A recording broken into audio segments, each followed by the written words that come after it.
Dragon का अब बनेगा तगड़ा ताबीज। फ्रांस भारत की दोस्ती करेगी बड़ा खेल। मेक इन इंडिया और आत्मनिर्भर भारत के लिए मोदी ने चला बड़ा दांव। फ्रांस के सहयोग से भारत करेगा बड़ा कमाल, चीन हो जाएगा पूरी तरह बेहाल। आसमान के साथ समुद्र में भी अब होगी ड्रैगन से तगड़ी टक्कर। राफेल की गर्जना से चीन हो जाएगा रफू चक्कर। भारत के राजनीतिक चाणक्यों ने बिछाई पूरी बिसात। फ्रांस की हरी झंडी से होगा बड़ा करामात। फ्रांस साथ आया, चीन क्यों घबराया। जी हां दोस्तों, फ्रांस और भारत की नजदीकी जैसे जैसे बढ़ती जा रही है, चीन के दिल की धड़कनें तेज होती जा रही हैं। उसके लिए भारत और फ्रांस का याराना किसी बुरे सपने से कम नहीं है, जिसे देखकर वो डर के मारे सिहर जा रहा है। उसके माथे पर सिकन आ जा रही है। ऐसा होना लाजमी भी है, क्योंकि रक्षा क्षेत्र में जिस तरह दोनों की जुगलबंदी हो रही है, वो चीन के लिए किसी बड़े खतरे से कम नहीं है। दोस्तों, आज फ्रांस भारत को जो तकनीक दे रहा है, चीन उसके आसपास भी नहीं है, और अब दोनों के बीच जो डील होने वाली है, वो तो चीन का चैन छीनने वाली है, उसकी नींद उड़ाने वाली है। दोस्तों, यहां सवाल यह उठता है कि मेक इन इंडिया के तहत अब भारत फ्रांस के साथ कौन सी डील करने जा रहा है। इस डील के जरिए आत्मनिर्भर बन रहा भारत कौन सी तकनीक हासिल करने जा रहा है। भारत और फ्रांस की इस डील से क्यों चीन की नींद उड़ रही है। दोस्तों, दरअसल भारत के खिलाफ चीन की बढ़ती नापाक हरकतों को देखते हुए मोदी ने चाल चलनी शुरू कर दी है। इसके लिए उन्होंने अपने राजनीतिक चाणक्य अजीत डोभाल और एस जयशंकर को मैदान में उतार दिया है, जिसके बाद चीन की हवा टाइट हो गई है। उसे डरावने सपने आने लगे हैं। चीन को डर है कि अब भारत उसे तगड़ी चोट करने वाला है, ऐसी चोट जिसकी उसने कभी कल्पना भी नहीं की थी। दोस्तों, दरअसल चीन के गले में फंदा डालने के लिए मोदी ने जो व्यू रचना की है, उसमें एक तरफ अमेरिका है तो दूसरी तरफ फ्रांस। जापान और ऑस्ट्रेलिया के साथ अब ब्रिटेन भी खुलकर भारत के साथ आ गया है। इजराइल तो वैसे ही भारत के साथ कंधे से कंधा मिलाकर चलता रहता है, जिससे भारत का चक्रव्यूह काफी मजबूत हो गया है। दोस्तों, भारत ने चीन से लड़ने के लिए जो गठजोड़ किया है, उसमें सबसे ज्यादा अहम भूमिका अगर इस वक्त कोई निभा रहा है तो वो फ्रांस है, क्योंकि वो भारत को अपनी रक्षा तकनीक मुहैया करा रहा है, उसे अपने तरकश से वो हथियार दे रहा है जिससे वो दुश्मनों का मुकाबला कर सके, उन्हें खाक में मिला सके। भारत की इसी बढ़ती ताकत से चीन के होश फाख्ता हो गए हैं। हवा के साथ साथ जिस तरह समुद्र में अब उसके ऊपर शिकंजा कसने जा रहा है, उससे ड्रैगन की पैंट गीली हुई पड़ी है। दोस्तों, यहां बड़ा सवाल यह उठता है कि क्या फ्रांस से तकनीक हासिल कर भारत हथियार के बाजार में क्रांति ला देगा। क्या आने वाले वक्त में दुनिया में भारत के हथियारों का डंका बजेगा। क्या भारत और फ्रांस की यारी चीन के लिए लाइलाज बीमारी बनने जा रही है, जिसका वो चाहकर भी इलाज नहीं तलाश पाएगा। आज के इस वीडियो में मैं आपको इन्हीं सवालों के जवाब दूंगा। भारत फ्रांस का याराना लिख रहा है नया फसाना। चीन की बढ़ गई है टेंशन, हो गया है पूरी तरह अटेंशन। दोस्तों, नए साल में भारत और फ्रांस की दोस्ती एक नया फसाना लिखने जा रही है। ऐसा फसाना जिससे चीन की हालत पतली हो गई है। दोस्तों, भारत और फ्रांस की इस पटकथा को नई दिल्ली में अमली जामा पहनाया गया है और मार्च में फ्रांस के राष्ट्रपति के दिल्ली आगमन पर इसका अनावरण होने की उम्मीद जताई जा रही है। पीएम मोदी ने तो बाकायदा इसका ऐलान भी कर दिया है, जिससे चीन सख्ते में आ गया है। दोस्तों, दरअसल फ्रांस के राष्ट्रपति इमैनुअल मैक्रों के राजनयिक सलाहकार इमैनुअल बॉन ने नई दिल्ली में प्रधानमंत्री नरेंद्र मोदी से मुलाकात की है। उन्होंने पीएम मोदी को राष्ट्रपति मैक्रो का संदेश भी दिया है और बताया है कि फ्रांस संयुक्त राष्ट्र सुरक्षा परिषद में भारत को स्थायी सदस्यता देने का पूरा समर्थन करता है। दोस्तों, बॉन के इस ऐलान से चीन को मानो सांप सूंघ गया हो और पीएम मोदी के ट्वीट ने तो चीन के जख्मों पर मानो जैसे नमक ही डाल दिया हो।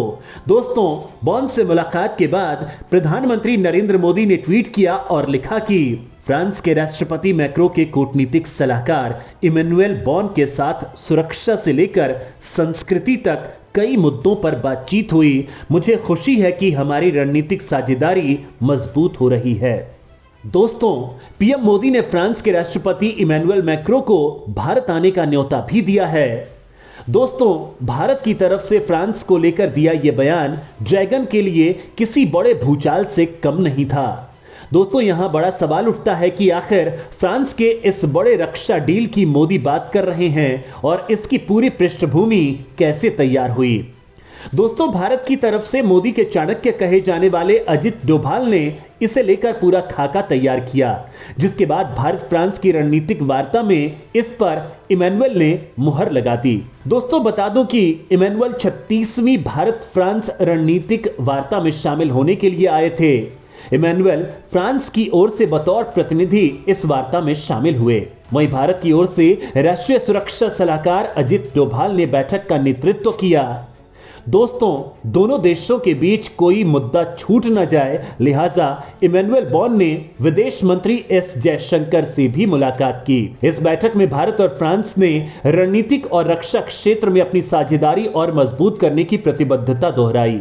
दोस्तों, यहां सवाल यह उठता है कि आखिर भारत और फ्रांस के बीच होने वाली नई रक्षा डील मेक इन इंडिया को कैसे मजबूत करेगी। फ्रांस के साथ नई डील भारत के लिए साबित होगी मील का पत्थर। भारत के लिए फाइटर जेट्स बनाना हो जाएगा आसान। दोस्तों, भारत हथियारों और अन्य सुरक्षा उपकरणों के निर्माण में आत्मनिर्भर बनने की कोशिश में जुटा है। भारत की इस कोशिश में फ्रांस एक प्रमुख सहयोगी बनकर उभर रहा है। एयरक्राफ्ट इंजन निर्माण के लिए भारत न सिर्फ 100% टेक्नोलॉजी ट्रांसफर चाहता है, बल्कि भारत की योजना भविष्य की लड़ाइयों और ट्रांसपोर्ट को ध्यान में रखते हुए अगली पीढ़ी के उच्च क्षमता वाले मिलिट्री और सिविलियन इंजन विकसित करना भी है। दोस्तों, दरअसल फ्रांस की कंपनी साफ्रा ने भारत की तरफ से तैयार होने वाले भविष्य के युद्धक विमान के लिए इंजन बनाने की रुचि दिखाई थी। दोस्तों, बता दूं कि भारत ने उपग्रह छोड़ने की तकनीक में काफी उपलब्धि हासिल कर ली है, लेकिन युद्धक विमान के लिए इंजन बनाने के काम में कोई खास उपलब्धि हासिल नहीं कर ली है। लिहाजा फ्रांस के साथ उसने इसे लेकर बड़ी डील करने की तैयारी की है, जिससे रक्षा उपकरणों को बनाने में वो पूरी तरह आत्मनिर्भर हो जाएगा। दोस्तों, भारत भले ही मेक इन इंडिया के तहत फ्रांस के साथ बड़े रक्षा समझौते कर रहा है, लेकिन तत्कालीन जरूरतों के लिए भी वो फ्रांस के साथ बड़ा सौदा करने जा रहा है, जिसे पीएम मोदी ने भी हरी झंडी दे दी है। भारत और फ्रांस की इस डील से अब समुद्र में भी चीन पर खतरा मंडरा रहा है। समुद्र में भी अब चीन पर कसेगा शिकंजा। फ्रांस ने भारत को बताया अपना अहम साझेदार। दोस्तों, फ्रांस ने हाल ही में हिंद प्रशांत क्षेत्र के लिए अपनी रणनीति की घोषणा की है।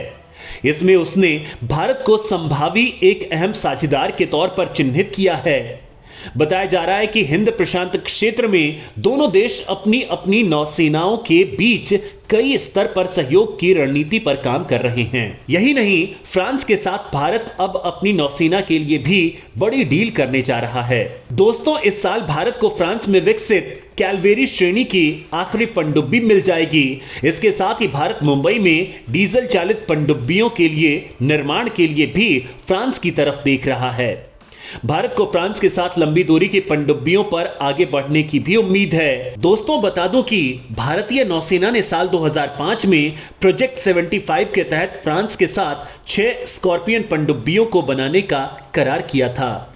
इस करार के तहत MDL शिपयार्ड को फ्रांस के साथ मिलकर ये पनडुब्बियां मुंबई स्थित मझगांव डॉकयार्ड में भी तैयार करनी थी। हालांकि साल 2012 तक नौसेना को पहली सबमरीन मिल जानी चाहिए थी, लेकिन पहली स्कॉर्पियन क्लास पनडुब्बी कलवरी 2017 में ही भारतीय नौसेना को मिल पाई थी। खंडेरी साल 2019 में नौसेना की जंगी बेड़े में शामिल हुई थी और करंज 2021 में मिली थी। वेला साल 2022 में नौसेना के जंगी बेड़े में शामिल हुई थी। दोस्तों, फ्रांस समुद्र तल मैपिंग और पानी के नीचे से ड्रोन और सेंसर में भारत की मदद करने के लिए तैयार है। मतलब कुल मिलाकर समुद्र में चीन पर तगड़ा शिकंजा कसने की मोदी ने पूरी तैयारी कर ली है। दोस्तों, लेकिन अभी हाल ही में नौसेना ने फ्रांस से जिस बड़ी डील की बात कही है, वो तो चीन के लिए मानो काल ही साबित होने वाला है। नौसेना के बेड़े में अब गरजेगा राफेल। चीनी नौसेना की अभी से हवा हो गई है टाइट।